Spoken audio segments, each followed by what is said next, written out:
ধাবা বা রেস্টুরেন্টে বাটার নান খেতে আমাদের সবারই ভালো লাগে। আর সেই বাটার নানের মধ্যে থাকে ময়দা, ইস্ট, এই সমস্ত কিছু, যেগুলো আমাদের শরীরের জন্য ভালো নয়।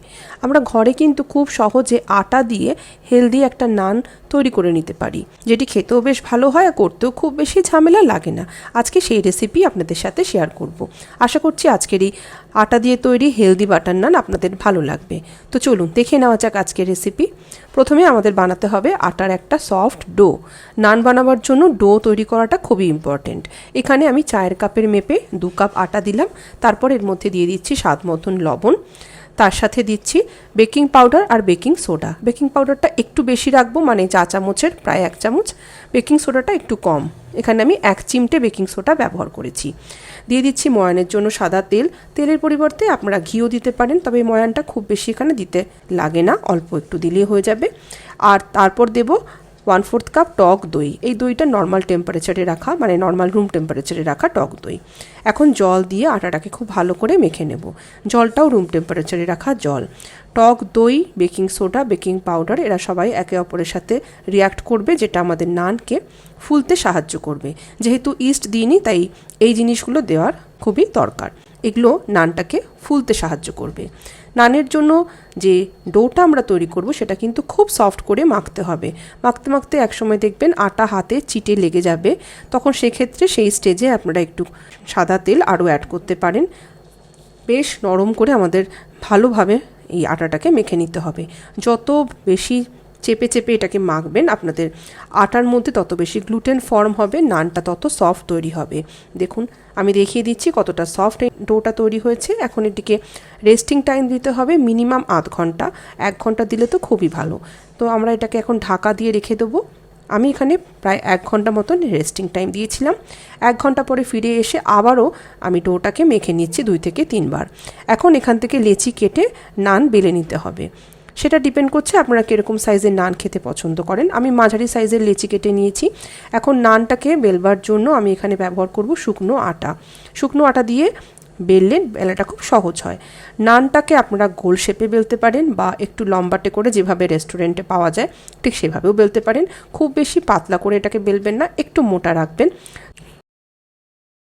অন্যদিকে গ্যাসে আমি অলরেডি একটা তাওয়া গরম হওয়ার জন্য রেখে দিয়েছি। এখানে এটা আমি হার্ড অ্যানোডাইজডের তাওয়া ব্যবহার করছি নানটা তৈরি করার জন্য। আপনারা চাইলে লোহার তাওয়াতেও এটি করতে পারেন। এখন বেলে রাখা নানের একটা সারফেসে ব্রাশ দিয়ে একটু জল লাগিয়ে দিচ্ছি। যে দিকটা জল লাগাচ্ছি সেই দিকটাকেই তাওয়ার উপরে রেখে একটু চেপে চেপে দিচ্ছি, যাতে এই সারফেসটা ভালোভাবে আটকে যায়। এই অবস্থায় গ্যাসের ফ্লেমটাকে মিডিয়ামে রেখে আমরা 2 থেকে 3 মিনিট এটাকে সেঁকে নেব। দেখতেই পাচ্ছেন নানের উপরে কি সুন্দর এয়ার বাবল তৈরি হচ্ছে। এবার তাওয়াটাকে উল্টে নিয়ে গ্যাসের উপরে, ঠিক যেভাবে আমি ভিডিওতে দেখাচ্ছি সেইভাবে তাওয়াটাকে গ্যাসের ফ্লেমের উপরে রেখে অপর পিঠটাকেও সেঁকে নিতে হবে। অপর পিঠটা যখন পুরোপুরি শাঁকা হয়ে যাবে, এর উপরে একটু কালচে কালচে পোড়া পোড়া ভাব চলে আসবে, ঠিক যেভাবে আমরা রেস্টুরেন্টে নান খেয়ে থাকি। আর এটি তাওয়ার গা ছাড়তে থাকবে। এখন একটা স্প্যাচুলা দিয়ে ধীরে ধীরে আমরা তাওয়া থেকে নানটাকে ছাড়িয়ে নিলেই দেখব খুব সুন্দরভাবে এটা ছেড়ে যাচ্ছে। এবার আমি দেখিয়ে দিই যে আমাদের উল্টো পিঠটা কত সুন্দর তৈরি হয়েছে। দেখুন কত সুন্দর, দেখেই বোঝা যাচ্ছে একেবারে পারফেক্টলি এটা কুক হয়ে গেছে।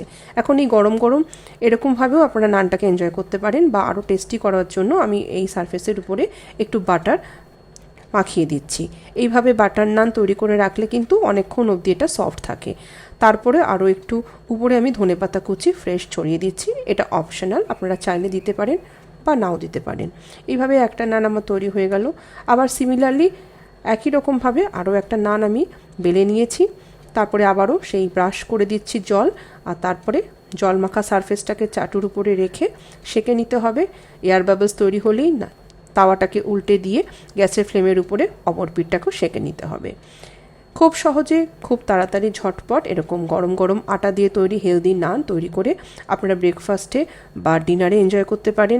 ছোট থেকে বড় সবারই খুবই পছন্দের হবে এরকম হেলদি টেস্টি বাটার নান। আমি আবারও আপনাদেরকে কাছ থেকে দেখিয়ে দিই কত পারফেক্ট আমাদের নান তৈরি হয়েছে। বিশেষ করে এর পিছনের দিকে সারফেসটা দেখুন, এটা একেবারে পারফেক্ট নান তৈরি হওয়ার লক্ষণ। এই নানকে আপনারা কষা মাংসের সাথে বা কড়াই পনিরের সাথে বা ফুলকপি তরকারির সাথেও এনজয় করতে পারেন। আমি অবশ্য আজকের এই বাটার নানকে কড়াই পনিরের সাথে সার্ভ করছি। এই কড়াই পনিরের রেসিপি খুব শীঘ্রই আমি আমার চ্যানেলে আপলোড করব। আজকের এই রেসিপি যদি ভালো লাগে তাহলে অবশ্যই এটিকে লাইক, কমেন্ট আর শেয়ার করে আর আমার চ্যানেলটিকে সাবস্ক্রাইব করে আমার পাশে থাকবেন। আমার ফেসবুক পেজকেও আপনারা ফলো করতে পারেন। ফেসবুক পেজটির নাম সোনালী কথা। সবাই ভালো থাকুন, সুস্থ থাকুন। নমস্কার।